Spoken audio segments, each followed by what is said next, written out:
ভালো আছো? তো এটা আমার ফার্স্ট ব্লগ। আমি কামালপুরে গিয়ে ব্লগটা শুরু করছি।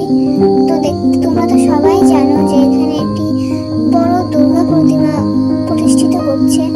তোমরা তো সবাই জানো যে আগের বছর এটি তৈরি করা হয়েছিল, কিন্তু বিশেষ কারণে এটিকে ভেঙে ফেলা হয়েছিল। তো আবার তারা নিজেদের চেষ্টায় চালিয়ে যাচ্ছে ঠাকুরটা তৈরি করার। তো এখানে দেখতেই পাচ্ছ যে এখানে মা দুর্গার প্রতিমা রয়েছে, মুখটা। এখানে ছোট একটি মেলা বসেছে, দেখতেই পাচ্ছ। এটা পুরোই একদম ফাঁকা মাঠ। ফাঁকা মাঠের মধ্যে প্রতিমাটা তৈরি করা হচ্ছে। এখানে মায়ের মুখটা দেখো কত সুন্দর লাগছে দেখতে। এখানে অনেক প্রচুর দর্শক রয়েছে, সবাই দেখতে এসছে। আর এখানে গণেশ আর লক্ষ্মী এবং কার্তিক, এবং ওই সাইডে রয়েছে কার্তিক, এবং এখানে রয়েছে মহিষাসুর। সামনে মা দুর্গার বডিটা রেডি করা হচ্ছে। এখানে প্রচুর কাজ বাকি, এখনো কমপ্লিট করে পারেনি ওরা। তো ওখানকার লোকের মুখ থেকে শুনলাম 100%-এর মধ্যে 95% কাজ কমপ্লিট, এবং আর 5% কাজ বাকি আছে। তো ওরা খুব তাড়াতাড়ি সম্পূর্ণ করে ফেলবে। এখানে ছোট্ট একটি মেলা বসেছে। যাই হোক, এরা খুব সুন্দর একটি পুজো করছে, দেখে খুব ভালো লাগলো। তোমাদের আরো অনেক কিছু ঘুরে ঘুরে দেখায়, তোমরা দেখতে থাকো শেষ পর্যন্ত। এবার এখানে অনেক হাত রয়েছে, দেখতে পাচ্ছ। এগুলো এখনো কমপ্লিট করা হয়নি, অনেক কালার করা বাকি আছে এখনো। এই যে 10টা হাত, সে 10টা হাত এখনো রেডি হয়নি, আর টুকটুকু হয়েছে। তো ওরা খুব তাড়াতাড়ি রেডি করে ফেলবে। এখানে একটি বড় মুকুট তৈরি করা হয়েছে মাকে পরানোর জন্য। তো এখানে গণেশের হাত এখনো লাগানো হয়নি, কার্তিকের অর্ধেক হয়েছে। তো আমরা এখন যাচ্ছি পেছন দিকে, দেখি কি হচ্ছে ওখানে।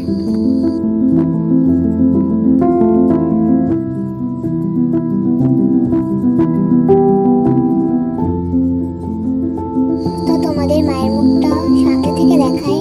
তো দেখো কত সুন্দর মায়ের মুখটা। তোমরা সামনে থেকে না দেখলে বিশ্বাস করতে পারবে না এটা কত বড় বা কত সুন্দর দেখতে। তো এর পেছনের দিকে আরো অনেক মূর্তি রয়েছে, আরো অনেক গহনা রয়েছে। তো এখানে দেখতে পাচ্ছ সরস্বতী মা, সরস্বতীকে এখানে রং করা হচ্ছে। এখানে এখন রং করা বাকি আছে, রং করা হচ্ছে। এই যে মা সরস্বতী শুয়ে আছে, আর এখানে এখন চোখটা রং করা হচ্ছে। এখানে মোটামুটি ভালোই ভিড় আছে। তো তোমাদের একটু কাছ থেকে দেখাই মা সরস্বতীকে কেমন ভাবে রং করা হচ্ছে।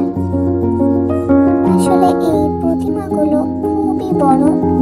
এই প্রতিমাগুলি সরাসরি এসে নিজের চোখে না দেখলে বিশ্বাস করতে পারবে না এটি কত বড় হতে পারে।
কেমন লাগলো দেখতে অবশ্যই জানাবে, এবং তোমরা এখানে কবে আসছো ঠাকুর দেখতে সেটাও আমাকে কমেন্ট করে জানাবে, এবং ভিডিওটা কেমন লাগলো অবশ্যই বলতে ভুলবে না।